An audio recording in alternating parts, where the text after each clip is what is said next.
بسم اللہ الرحمن الرحیم۔ آج ہم سبق نمبر 4 پڑھائیں گے، یعنی چوتھا درس پڑھائیں گے۔ وہ عقیدہ ختم نبوت از روئے اجماع صحابہ و اجماع امت۔ عقیدہ ختم نبوت جس طرح قرآن پاک کی آیات اور حدیث مبارکہ سے ثابت ہے، اسی طرح عقیدہ ختم نبوت صحابہ کرام اور امت محمدیہ کے اجماع سے بھی ثابت ہے۔ جس طرح کسی بھی مسئلے پر قرآن اور حدیث بطور دلیل ہے، اسی طرح صحابہ کرام کا اجماع یا امت کا اجماع بھی کسی مسئلے پر دلیل ہے۔ آئیے پہلے اجماع کے حقیقت اور اہمیت دیکھتے ہیں، اور پھر عقیدہ ختم نبوت پر صحابہ کرام کا اجماع اور امت کا اجماع دیکھتے ہیں۔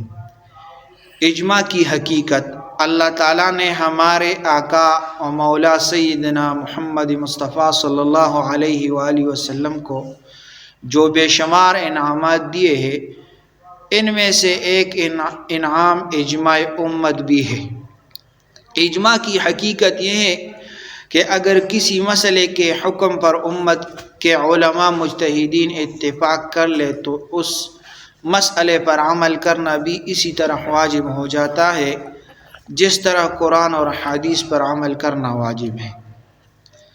چونکہ حضور صلی اللہ علیہ وآلہ وسلم کے بعد کسی نئے نبی نے نہیں آنا تھا، اور آپ صلی اللہ علیہ وآلہ وسلم کے بعد کوئی ایسی ہستی امت میں موجود نہیں تھی جس کے حکم کو غلطی سے پاک اور اللہ تعالیٰ کی طرف سے سمجھا جائے۔ اس لیے اللہ تعالیٰ نے امت محمدیہ کے علماء مجتہدین کے اجتہاد کو یہ درجہ دیا کہ ساری امت کے علماء مجتہدین کسی چیز کے اچھے یا برے ہونے پر متفق ہو جائے، وہ اس بات کی علامت ہے کہ وہ چیز اللہ تعالیٰ کے ہاں بھی ایسی ہی ہے جیسے اس امت کے علماء مجتہدین نے سمجھا ہے۔ حضرت انس بن مالک رضی اللہ تعالیٰ عنہ روایت کرتے ہیں، عن انس بن مالک یقول سمعت رسول اللہ صلی اللہ علیہ وسلم یقول ان امتی لن تجتمع على ضلالة فإذا رأيتم اختلافا فعليكم بالسواد الأعظم۔ حضرت انس رضی اللہ تعالیٰ عنہ فرماتے ہیں کہ میں نے رسول اللہ صلی اللہ علیہ وسلم کو فرماتے ہوئے سنا، میری امت گمراہی پر کبھی جمع نہ ہوگی، لہذا جب تم اختلاف دیکھو تو سواد اعظم یعنی بڑی جماعت کو لازم پکڑو۔ یہ حدیث ابن ماجہ میں ہے۔ اصول کی کتابوں میں اجماع امت کی حجت شرعیہ ہونے اور اس کے لوازمات اور شرائط کے بارے میں مفصل بحث موجود ہے، جن کا خلاصہ ہے کہ احکام شرعیہ کی حجتوں میں قرآن اور حدیث کے بعد تیسرے نمبر پر اجماع کو رکھا گیا ہے، اور جس مسئلے پر صحابہ کرام کا اجماع ہو جائے تو وہ اسی طرح قطعی اور یقینی ہے جس طرح کسی مسئلے پر قرآن کی آیات کا قطعی اور یقینی ہے۔ چنانچہ علامہ ابن تیمیہ رحمہ اللہ لکھتے ہیں کہ اجماع صحابہ حجت قطعیہ ہے، بلکہ اس کا اتباع فرض ہے، بلکہ وہ تمام شرعی حجتوں میں سب سے زیادہ موقد اور سب سے زیادہ مقدم ہے۔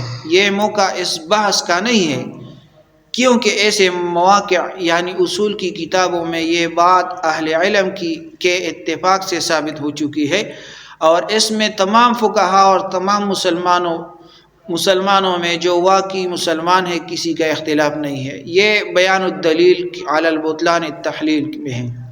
عقیدہ ختم نبوت پر صحابہ کرام کا اجماع اسلامی تاریخ میں یہ بات حد تواتر کو پہنچ چکی ہے کہ مسیلمہ کذاب نے حضور صلی اللہ علیہ وآلہ وسلم کی موجودگی میں نبوت کا دعویٰ کیا، اور ایک بڑی جماعت نے اس کی دعوت نبوت کو تسلیم بھی کر لیا۔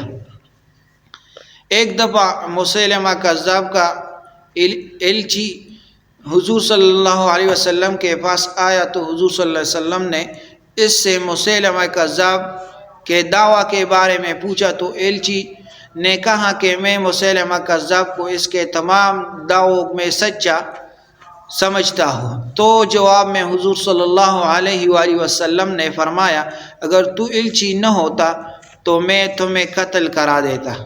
کچھ عرصے کے بعد ایک صحابی نے اس مسیلمہ کذاب کی ایلچی کو ایک مسجد میں دیکھا تو اس کو قتل کروا دیا۔ حدیث کے الفاظ اور ترجمہ ملاحظ فرمائیے۔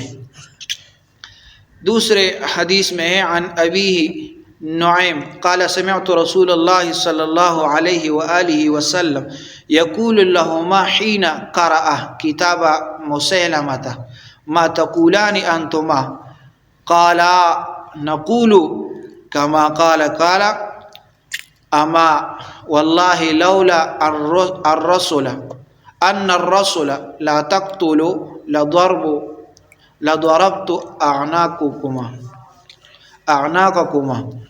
حضرت نعیم بن مسعود اشجعی سے روایت ہے کہ میں نے رسول اللہ صلی اللہ علیہ وسلم کو جس وقت آپ نے مسیلمہ کا خط پڑھا اس کے دونوں ایلچیوں سے کہتے سنا، تم دونوں مسیلمہ کے بارے میں کیا کہتے ہو؟ ان دونوں نے کہا، ہم وہی کہتے جو مسیلمہ نے کہا ہے، یعنی اس کی تصدیق کرتے۔ آپ صلی اللہ علیہ وآلہ وسلم نے فرمایا، اگر یہ نہ ہوتا کہ سفیر قتل نہ کیے جائے تو میں تم دونوں کی گردن مار دیتا۔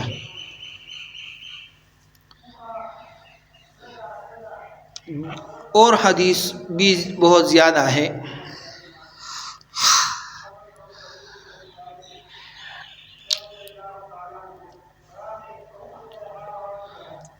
حضرت حارث بن مضر سے روایت ہے کہ انہوں نے عبداللہ بن مسعود رضی اللہ عنہ کے پاس آ کر کہا، میرے اور کسی عرب کے بیچ کوئی عداوت اور دشمنی نہیں ہے، میں قبیلہ بنو حنیفہ کی ایک مسجد سے گزرا تو لوگوں کو دیکھا کہ وہ مسیلمہ پر ایمان لے آئے ہیں۔ یہ سن کر عبداللہ بن مسعود رضی اللہ عنہ نے ان لوگوں کو بلا بھیجا، وہ ان کے پاس لائے گئے تو انہوں نے ابن نواحہ کے علاوہ سب سے توبہ کرنے کو کہا، اور ابن نواحہ سے کہا، میں نے رسول اللہ صلی اللہ علیہ وآلہ وسلم کو فرماتے سنا ہے کہ اگر تو ایلچی نہ ہوتا تو میں تیری گردن مار دیتا، آج تو ایلچی نہیں ہے۔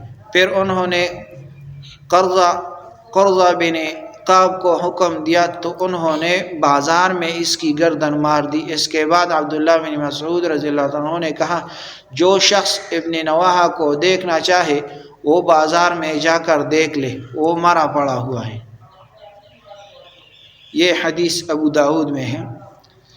جب حضور صلی اللہ علیہ وآلہ وسلم کی وفات ہوئی تو اس کے بعد بہت سے فتنوں نے سر اٹھایا، جن میں منکرین زکوٰۃ کا فتنہ بھی تھا۔ صحابہ کرام نے منکرین زکوٰۃ کے خلاف بھی جہاد کیا، لیکن جہاد کرنے سے پہلے اس پر بحث و مباحثہ بھی ہوا کہ منکرین زکوٰۃ کے خلاف جہاد کیا جائے یا جہاد نہ کیا جائے۔ جب صحابہ کرام رضی اللہ عنہم متفق ہو گئے تو پھر منکرین زکوٰۃ کے خلاف جہاد ہوا۔ لیکن جب مسیلمہ کذاب کے خلاف حضرت ابوبکر صدیق رضی اللہ تعالیٰ عنہ نے جہاد کا حکم دیا تو کسی ایک صحابی نے یہ نہیں کہا کہ وہ کلمہ گو ہے، اس کے خلاف جہاد نہیں ہونا چاہیے، بلکہ تمام صحابہ کرام نے مسیلمہ کذاب اور اس کے پیروکاروں کو کفار سمجھ کر کفار کی طرح ان سے جہاد کیا اور مسیلمہ کذاب کو قتل کیا۔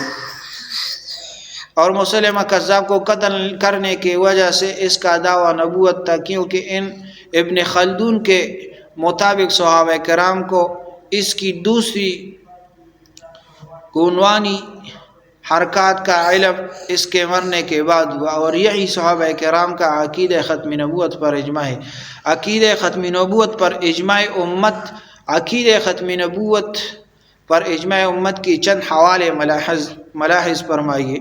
حوالہ نمبر 1، ملا علی قاری رحمہ اللہ لکھتے ہیں: دعوی النبوت بعد نبینا صلی اللہ علیہ وسلم کفر بالاجماع، ہمارے نبی صلی اللہ علیہ وسلم کے بعد نبوت کا دعویٰ کرنے والا امت کے اجماع سے کافر ہے۔ یہ الفقہ الاکبر میں ہے۔ دوسرا حوالہ امام غزالی رحمہ اللہ نے لکھا ہے کہ بے شک امت نے بالاجماع اس لفظ خاتم النبیین سے یہ سمجھا ہے کہ اس کا مفہوم یہ ہے کہ آپ صلی اللہ علیہ وسلم کے بعد نہ کوئی نبی ہوگا اور نہ کوئی رسول ہوگا، اور اس پر اجماع ہے کہ اس لفظ میں کوئی تعویل و تخصیص نہیں، بس اس کا منکر یقیناً اجماع امت کا منکر ہے۔ تیسرا حوالہ علامہ علوسی رحمہ اللہ فرماتے ہیں، ختم نبوت پر امت کے اجماع کے بارے میں لکھتے ہیں: وَيَكُونُ خَاتَمُ النَّبِيِّينَ مِمَّا نُطِقَتْ بِهِ الْكِتَابُ وَصَدَعَتْ بِهِ السُّنَّةُ وَأَجْمَعَتْ عَلَيْهِ الْأُمَّةُ فَيَكْفُرُ مُدَّعِيُّ خِلَافِهِ وَيُقْتَلُ إِنْ أَصَرَّ۔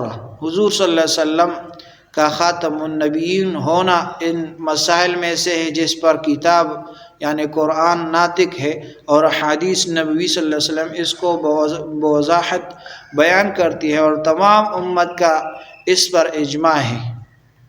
بس اس کے خلاف کا مدعی کافر ہے، اگر وہ توبہ نہ کرے تو قتل کر دیا جائے۔ روح المعانی میں یہ لکھا ہے۔ حوالہ نمبر 4، قاضی عیاض نے خلیفہ عبد الملک بن مروان کے دوران ایک واقعہ نقل کیا ہے کہ اس کے دور میں ایک شخص نے نبوت کا دعویٰ کیا تو خلیفہ نے وقت کے علماء جو تابعین میں سے تھے ان کے فتویٰ سے اس کو قتل کروا دیا۔ قاضی صاحب اس واقعہ کو نقل کرنے کے بعد لکھتے ہیں: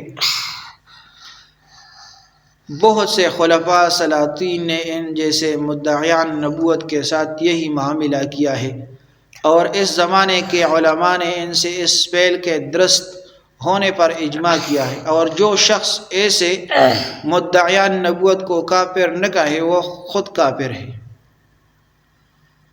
عقیدہ ختم نبوت کے بارے میں قرآن و حدیث اور اجماع امت کے بحث کا خلاصہ درج ذیل ہے۔ عقیدہ ختم نبوت قرآن پاک کی 99 آیات سے ثابت ہے۔ عقیدہ ختم نبوت 210 سے زائد احادیث سے ثابت ہے۔ عقیدہ ختم نبوت تواتر سے ثابت ہے، اور عقیدہ ختم نبوت صحابہ کرام کے اجماع و امت کے اجماع سے بھی ثابت ہے۔ مسلمہ نمبر 5، مسئلہ ختم نبوت پر امت کا سب سے پہلا اجماع منعقد ہوا۔ عقیدہ ختم نبوت کی وجہ سے قرآن پاک کی حفاظت کا اللہ تعالیٰ نے وعدہ کیا۔ یہ